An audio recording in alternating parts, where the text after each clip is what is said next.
Protecting your daughter is our priority. One afternoon, a sudden call from the police jolted me. Why would they be calling me? What on earth happened? As I listened, shock coursed through me at their words. What do you mean? It turned out they had found my 4-year-old daughter alone and had taken her into their care. But she was supposed to be at the amusement park with my husband. Little did I know, this call would mark a significant turning point in our lives. I'm Karen, 30 years old, juggling work from home while raising my daughter. 5 years ago, I married my college classmate Andrew, and together we have a 4-year-old daughter named Jennifer. My husband is incredibly hands-on with childcare, often taking our daughter out on his days off. He's also on the cusp of a big promotion, so life has been quite rosy for us, thanks to him and our delightful daughter. That was until I received that fateful call. Today, we're going to the amusement park, Jennifer had exclaimed with excitement that Saturday. My husband, off work, had taken her, though I was meant to join. A last-minute work task foiled my plans. We're off. Have a great time, I called after them, watching as they held hands and headed to the car. All right, time to nail work today. It's going to be a good day, I murmured to myself as I retreated to my home office. 2 hours later, as I was about to take a short break, I noticed my phone ringing. Since it was lunchtime, I'd assumed it was my husband. However, the caller ID displayed an unknown number, leaving me on edge. Answering cautiously, I was greeted by the police, informing me they had found my daughter alone. But there was no way she'd be alone. She was supposed to be at the amusement park with my husband. Initially, I thought it was a prank. I decided to double-check with my husband. Hello, there's something I'd like to ask you, I began. What's up? He replied casually. Where are you and Jennifer right now? I inquired, my concern growing. We're at the amusement park, my husband answered, still nonchalant. My heart raced as I struggled to process his words. The police just called me, saying they found Jennifer. What's going on? What? Well, she's laughing next to me, he replied, sounding slightly unsettled. As long as you're together, that's fine, I said, trying to reassure myself. Can you put Jennifer on? No, she says she's too embarrassed, my husband responded. But she loves playing phone games and calling us when we're out. There's no way she'd be embarrassed, I countered, feeling my trust in my husband waver. Are you sure? It sounds like something Jennifer would do. Look, maybe Jennifer is tired too. Can we drop it now? My husband's eagerness to end the conversation only fueled my suspicion. Suddenly, I noticed something off. Wait, it's unusually quiet. There's no sound of laughter or amusement park rides in the background, I pointed out, my apprehension deepening. He claims they're at the amusement park, but could that be true? I'll see you at home then, I said, unable to shake the feeling of unease. With that, he hung up. As I pondered my husband's odd behavior and the unsettling silence, a nagging sense that something wasn't right consumed me. I realized I hadn't checked the GPS on my daughter's phone amidst the chaos of the police call. But it shows they're at the amusement park, I murmured to myself, surprised by the confirmation. The GPS confirmed they were indeed where they were supposed to be. However, the call from the police still left me uneasy. Worried yet suspicious, I decided to head to the amusement park. When I arrived at the Lost and Found Center, there she was, my daughter, chatting happily with a police officer. But as soon as she spotted me, tears streamed down her face. Dad said he'd wait for me on a bench and that I could go on any ride I wanted. I was playing, and then when I looked around, he was nowhere to be found, she sobbed. Concern gnawed at me as I listened to her story. I asked the staff for details. They had found my daughter wandering alone in the park. Despite several announcements calling for her guardians, no one showed up, prompting them to contact the police. Thankfully, she had a tag with her address and my contact details, allowing them to reach me quickly. Where could he be? What's he doing? My husband wasn't the type to abandon our 4-year-old daughter like this. Could he be in some sort of trouble? I shook off the unsettling thoughts as I focused on comforting my daughter. Mom, I took lots of pictures, she said, handing me her toy camera, a special gift from her grandfather. Even though it's just a toy, it can take real photos. Curious, I turned it on and scrolled through the pictures. You've got to be kidding me, I muttered under my breath as I came across a photo of my husband hugging an unfamiliar woman. My heart sank as more similar photos appeared, making me feel sick to my stomach. Jennifer, who is this woman? I asked, trying to keep my voice steady.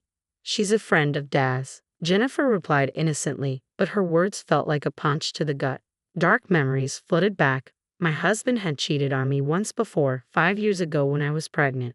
We had reconciled then because of our impending child, but now he was doing it again, and using our daughter to cover it up. He probably left her here to be with his mistress. Do you know where Dad went, Jennifer? I asked, my voice trembling.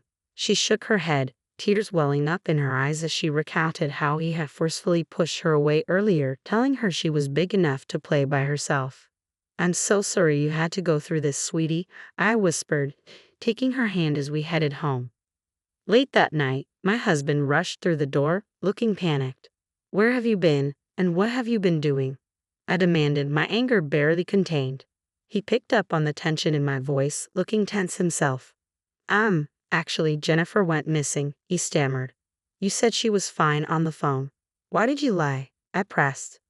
I didn't lie, he insisted, but his words rang hollow in the air. I never imagined it would take this long to find her. It's been over 6 hours since that phone call. He's probably been out with his mistress all this time. It's clear he's lying. Don't you think it's odd you didn't notice the park announcement? I confronted him. How do you know about that? He asked, looking uncomfortable.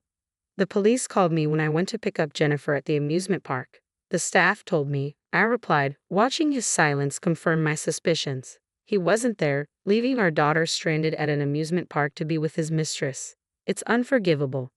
I've made up my mind to get back at him, I declared firmly. Fine, just don't do it again, he said, visibly relieved.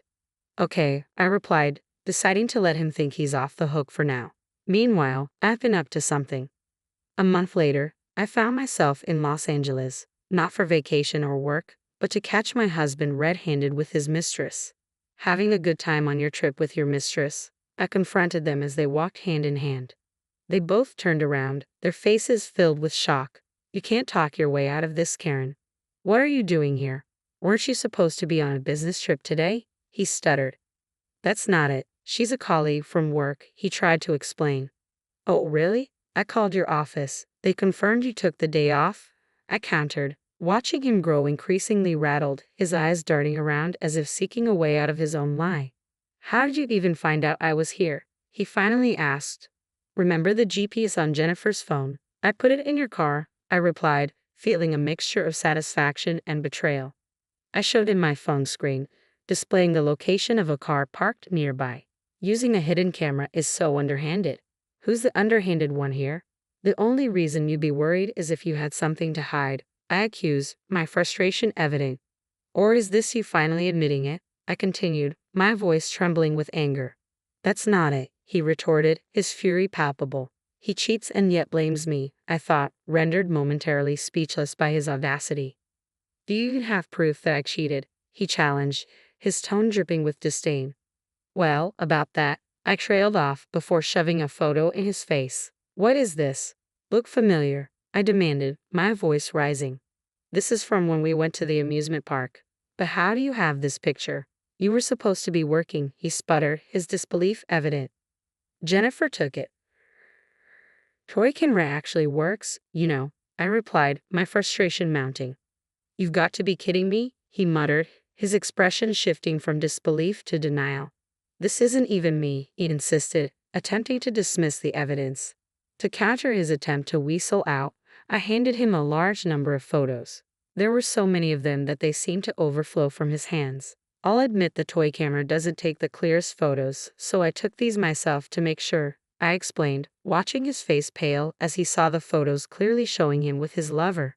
How could you be all lovey-dovey with her right in front of our daughter? You're despicable, I accused, my voice trembling with a mixture of anger and betrayal. In a desperate attempt to erase the evidence, he began tearing up the photos. But I had anticipated his move. Too bad these are all copies, I declared triumphantly, watching his face fall as the realization sank in.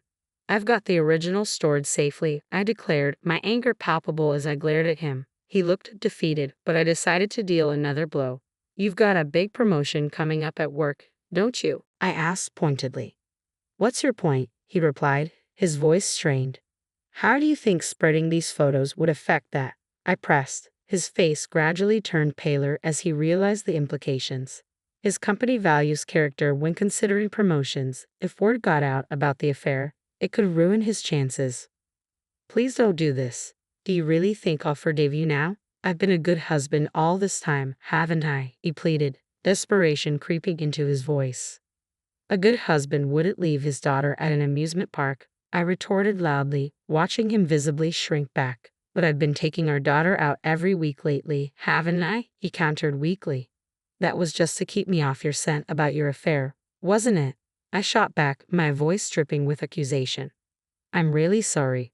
Just please don't tell my work, he begged, his almost tearful face failing to elicit any sympathy from me.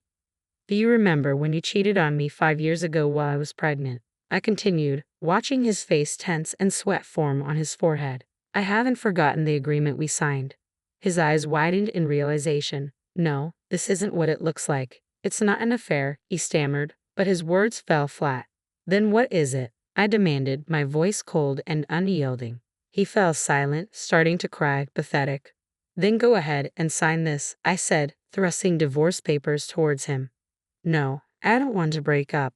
Who will take care of things at home if you're gone? He protested weakly. Staying together now is impossible, I stated firmly. I promise no more affairs, he screamed, his eyes bloodshot with tears, but his words didn't reach my heart. I'm not angry about the affair anymore, I replied calmly. What, so you're forgiving me? He asked hopefully. No, I replied firmly. What I'm angry about is you putting our daughter in danger. My husband fell silent, tears streaming down his face. And another thing, I continued, my voice steady, you don't have a place in anyone's life anymore. What do you mean? He asked, confusion evident in his voice. While you were gone, I told your parents, your coworkers, and everyone in your usual hangouts about what you've done. Everyone knows now, I explained. Hearing this, my husband buried his face in his hands, overwhelmed with despair. I don't even want to see your face, so make sure you fill this out, I said, handing him divorce papers. My husband looked up at me, his face a mess of tears and snot, resembling a child. I left him there and walked away. A month later, the news reached his company, and they revoked his promotion because of the agreement we had. He had to give up his assets with an additional $220,000 in damages and $400 a month in child support. He's barely making ends meet now, having to change jobs to a company with a terrible work environment just to earn a higher salary. He's working nonstop. Meanwhile, I've moved back to my parents' home with our daughter, doing my best as a single mom. Next year, my daughter will start preschool, and I'm looking forward to seeing her grow anew.